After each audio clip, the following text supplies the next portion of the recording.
Hey guys, Nick here. Welcome to the Omniverse of Nick and part 8 to What If Frieza Turned Good. Before we get into today's episode, be sure to smash the like button, subscribe to the Omniverse, and further acknowledge and support the future of the Omniverse by checking out the Patreon, Discord, and Google Doc in and on the homepage or the channel bio, as well as commenting future requests or expectations for this year. With all that said, let's get started. We ended last time with the 25th Budokai being set up and Cooler, and all the Cooler Force being on Earth also. Who participates in the tournament, you might ask? Well, half the cast should be obvious, but hey, we'll mention the whole cast just for clarity. Goku, obviously. Vegeta, with his metal appendages, his metal arms. Frieza, why not? And because he's the main focal point of the story. Krillin, Yamcha, Tien, Piccolo, Goten, who's still born in this era, Kid Trunks, who is way more like future Trunks at this point because of Vegeta's, let's say, power being pulled from what it once was. Because with these metal appendages, Vegeta has to get used to fighting with them. Ergo, he has not been able to train nearly as hard in these 7 years as before. And he's not training as ruthlessly because, yes, he's trying to surpass Frieza and Goku, but because of his metal arms being there, that would hold him back. Ergo, Kid Trunks wants to train even more, and so is much like his future counterpart. Gohan still meets Videl and trains her for the tournament, and he enters himself, and is much stronger in this timeline, being able to actually stay keeping up on the training, and this in turn would have an effect on his Super Saiyan 2, and would almost push him to the likes of 3. Speaking of 3, Goku had False right before the androids. Ergo, with Frieza around and Vegeta and all this other stuff, Goku would have mastered Super Saiyan 3 long before the Buu arc. Bardock thinks of entering as well, but he's conflicted by it. He tells everyone that he'll enter on one condition, which he sets out to do himself after answering or asking a few questions. Soon enough, Shenron is summoned. Before the tournament, this is all happening, by the way. And Bardock uses the Dragon Balls and Shenron to bring back his old crew who were killed by Dodoria and his men. Tora, Fasha, Shugesh, and Borgos. So, with Bardock's team all around, he and all of his team, after much needed training and explaining, they all enter the tournament. Gine, I feel, might enter, but she's not really a fighter. She never really was. So if she entered, I feel that she might, but for one thing, she's not entering for anything big. It would just be for maybe a small fight or two. So, if she didn't or did, it doesn't really matter. But hey, it'd be cool to see her enter. Raditz enters, and speaking of Raditz, bet you're wondering, if Bardock unlocked Super Saiyan 3, Raditz should have unlocked Super Saiyan past that, right? Well, the Buu Saga has, into the Buu Saga and much needed training, has made Raditz able to unlock Super Saiyan 3. So he has it too. So while everyone goes to the tournament, everyone prepares, everyone gets to the tournament, the children's division ends its conclusion with Goten and Trunks. But a certain someone is there. No, it's not Spopovich and Yamu. They're already there, as discussed prior. It's a frog. Ginyu's frog. And once he sees who all is there, his old Master Frieza, Ginyu doesn't know what to think. And seeing all this, all he can think about is just getting a body and seeing what has become of his master. Because he knows nothing about Cooler or King Cold or Frieza turning good. Heck, he doesn't even know anything about what's been going on. He's just been roaming the earth as a frog ever since he was warped here. So, he waits for an opportunity. Because of all the strong powers, I feel this might have attracted Ginyu's attention, who knows? And so while Goten and Trunks are fighting, Ginyu tries to seize the opportunity and goes for his patented change technique. And Supreme Kai sees this. Shin, whatever the frick you want to call him, or Naher as his real name is, he goes and sees what Ginyu's up to, and even though he doesn't know who Ginyu is, he sees the frog trying to do something right in the area of Goten and Trunks and uses an eye beam, and he kills Ginyu as a frog. So, yeah. And for those who might have seen or, been off to what Shin was doing, he just looks off or would say, nothing that concerns you people. So, really, Supreme Kai just saved them all. But Trunks wins against Goten, because obviously, and beats Hercule, who would not be near the level of world champion that he was in canon, because, he didn't kill Cell. But, yeah, he would still get beaten. Yamcha and Krillin would fight in the place of Pintar, replacing Yamcha replacing Pintar. Then Piccolo and Shin would fight, and that would pretty much go the exact same way. Except Piccolo might fight, because he didn't fuse with Kami in this timeline. So, I still think that he would drop out, because, knowing about the Kais and everything like that, but it's honestly debatable. I feel that he would drop out. Then, we get to Videl and Spopovich. And at first, Videl's winning. But then Spopovich picks up the game. And, unlike canon, Videl, as I've touched upon in our stories, if Gohan had trained harder, Videl would have been stronger. But in this time, that's not the central focus. Videl has trained, but not as hard as some of my other stories, and definitely not enough to outright beat Spopovich. Her and Spopovich are pretty much even, but Spopovich is a teeny little bit stronger. So, while that's going on, she is able to hold her own. It's just not enough. So Videl continues to attack, but Spopovich is just getting angrier and angrier at not being able to put her down while she's not able to put him down. It's a standstill.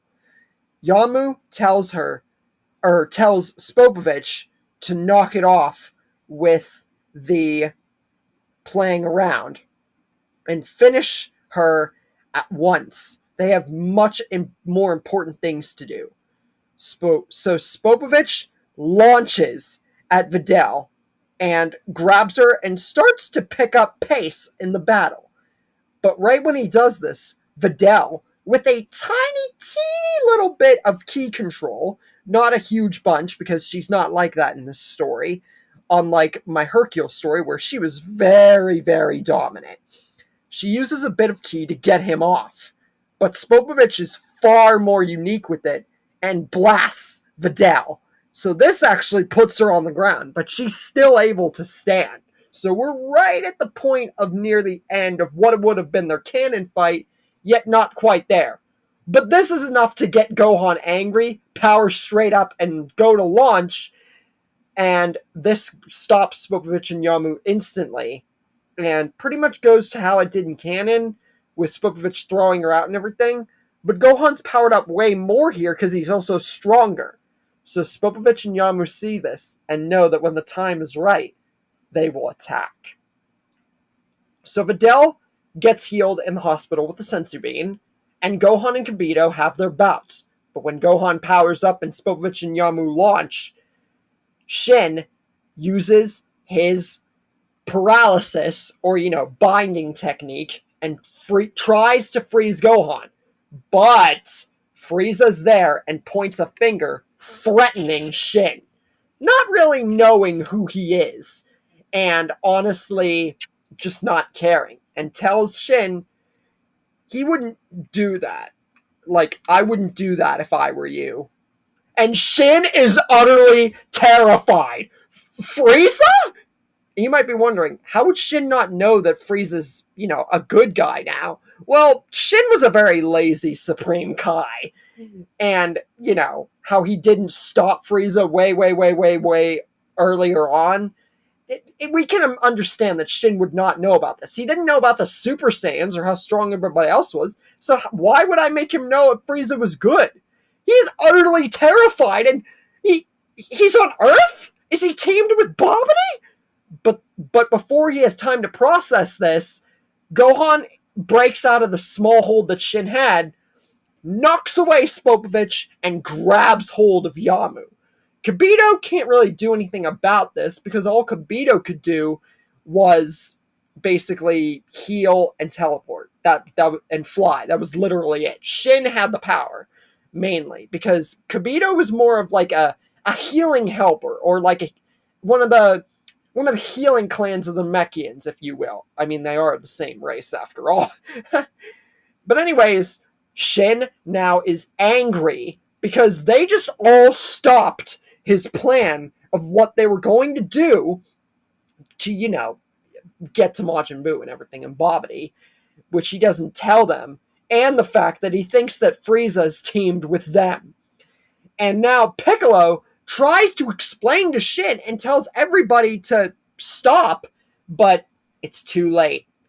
Frieza launches an instant death beam, and this kills Spopovich.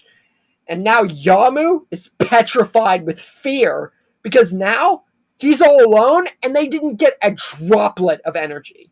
The most they've gotten is from that girl, Videl. So Yamu tries to launch himself at Frieza, but Frieza just holds him in place with his paralysis. And now he's not going anywhere. Shin is honestly very, very conflicted here because Frieza's helping, and yet he's not on Babidi's side, but is he doesn't understand any of this. But Frieza goes forward to Yamu, who's frozen with the paralysis, and prepares to launch a death beam at him, and interrogates Yamu to tell him everything that he knows.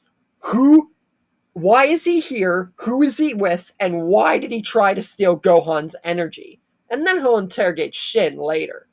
Yamu is utterly petrified and barely coughs out anything before Frieza kills him. So, yeah, remember, Frieza's a good guy, but Piccolo and Vegeta remained brutal in their ways of interrogation and, laying down the law of the land. So Frieza, being a former emperor, you can't say he wouldn't do this. After all, he was an anti-villain in the Tournament of Power going onward, and still kind of is. So yeah, that's gonna stick here. And Yamu's killed, barely coughing up anything besides, Master Babidi, Majin Buu, something about brother, blah blah blah. Frieza barely pays mind to the brother part or anything else before he just kills Yamu. So now Shin, who's very conflicted, decides to spill off what he knows early about Majin Buu. And the Z Fighters in turn tell him about Frieza and that he's not a bad guy anymore. And they all explain that they have to, do something about this now that they don't have any leads on Spopovich and Yamu. But Yamu did cough up one thing, where the master that Yamu spit out about Babidi, Frieza or Piccolo, I feel, would have gotten at least a little bit of info on where the ship was, because pretty much if I didn't touch upon this in any other story, without Spopovich and Yamu, how would they know where the ship is?